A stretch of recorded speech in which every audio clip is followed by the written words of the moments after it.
Hello everyone, welcome back to our YouTube channel R in study success point.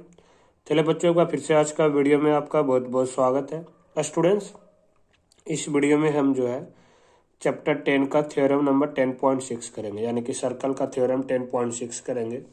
पहले theorem क्या है थोड़ा इसके बारे में हम लोग समझते हैं, फिर उसके बाद हम इसका सॉल्यूशन करेंगे। सबसे पहले आपको हम बता दें कि आपके जितने भी थ्योरम है सर्कल का काफ़ी इंपॉर्टेंट है और 4 मार्क्स में ये काफ़ी जो है आने का चांसेस इसका ज़्यादा है, तो इसलिए आप लोग बिल्कुल ध्यान से करना चीज़ों को ताकि अच्छे से समझ सको। यहाँ से देखो हमें 10.6 जो था वो दिया हुआ, equal chords of circle are equidistant from the centre.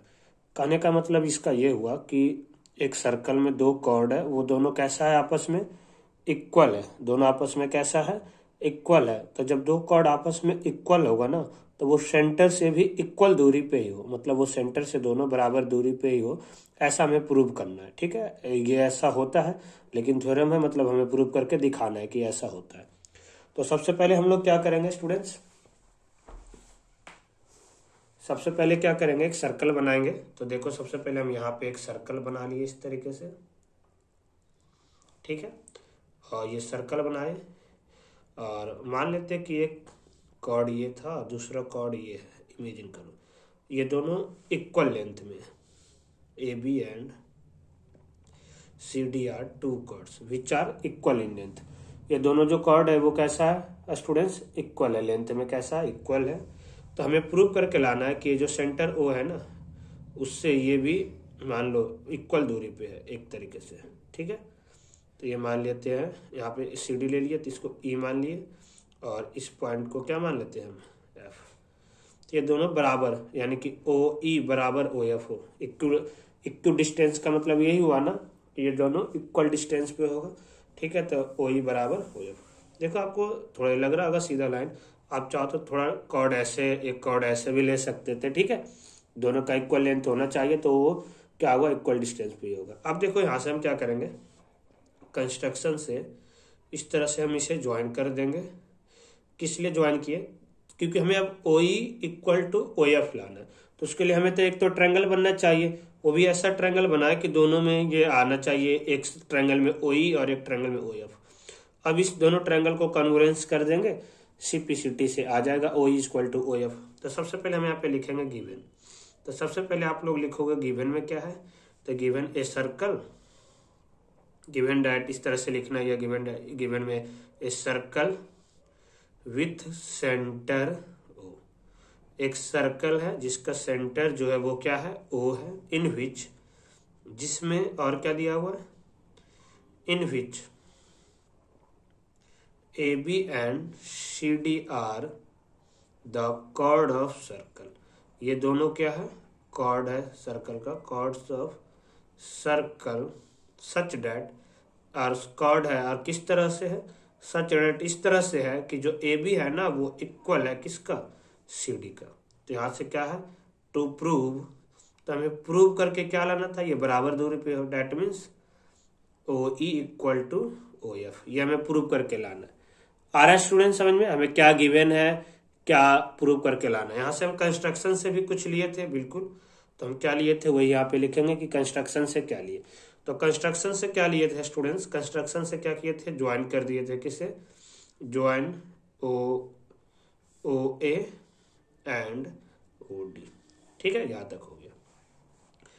अब देखो हम क्या करेंगे, यहाँ से हम क्या करेंगे ये दोनों जो ट्रायंगल है ना इस दोनों ट्रायंगल को कन्वर्जेंस करने की कोशिश करेंगे। तो सबसे पहले देखो हम कैसे कन्वर्जेंस कर सकते हैं। पहला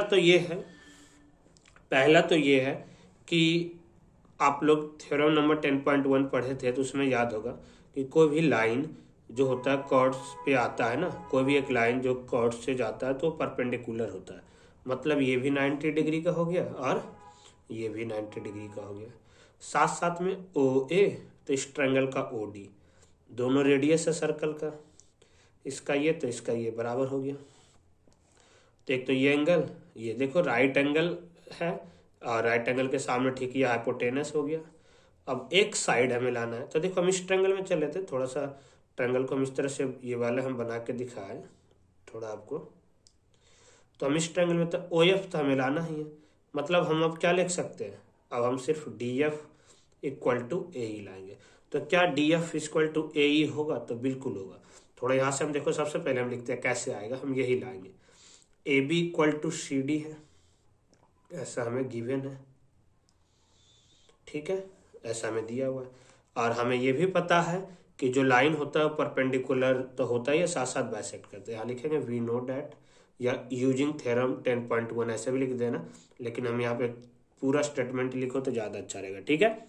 लिखोगे we know that line draw from the centre of circle, from the line draw from the center of circle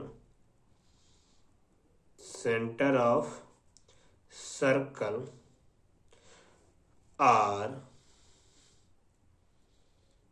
perpendicularly bisect the chord। इससे दो चीज हो गया कि ये परपेंडिकुलर भी है, कॉर्ड को बाइसेक्ट भी करता है, बाइसेक्ट्स द कॉर्ड,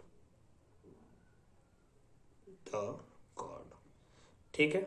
यानी कि क्या है, एक तो सबसे पहले क्या होगा कि ओ एफ परपेंडिक, देखो ओ एफ परपेंडिकुलर होगा डी सी का, एंड इक्वली बाइसेक्ट भी करता है, तो डी एफ जो होगा वो इक्वल होगा सी एफ का, ठीक है।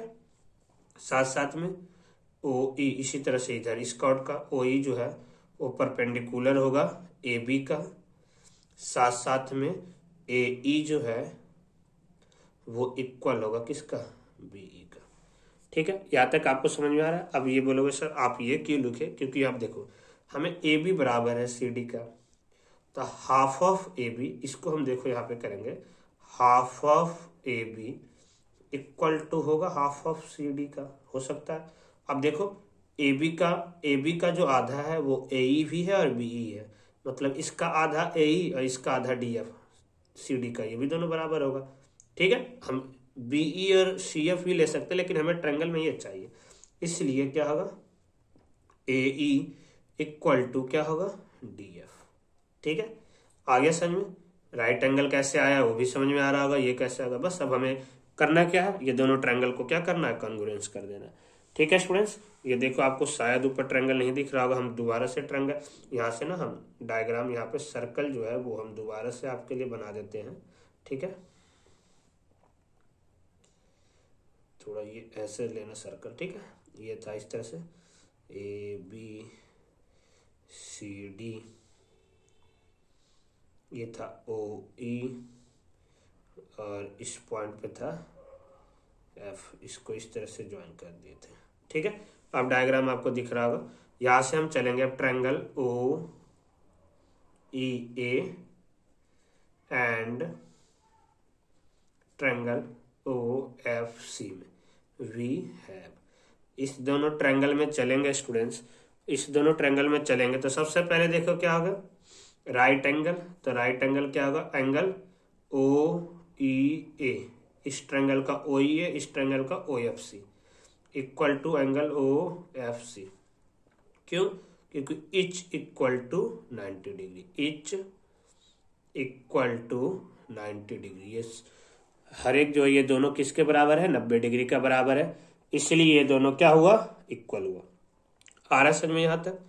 नेक्स्ट हम देखेंगे राइट एंगल हाइपोटेनस ओ ई ओ ए, इसका ओ ए तो इसका ओ सी, ओ ए इक्वल टू ओ सी, ठीक है। ओ ए इक्वल टू ओ सी, क्यों? क्योंकि ये दोनों सर्कल है रेडियस का, सर्कल रेडियस जो होता है सर्कल का वो इक्वल होता है रेडियस ऑफ सर्कल, ठीक है। ओ ए इक्वल टू ओ सी, समझ में आ रहा है यहाँ तक। आफ्टर देन जो था राइट एंगल हाइपो, साथ साथ में क्या होगा, A E equal to C F, A E equal to C F, ये क्या है तो एभव प्रूव लिख देना, क्योंकि अभी हम ऊपर सिद्ध किए थे, ठीक है, अभव प्रूव।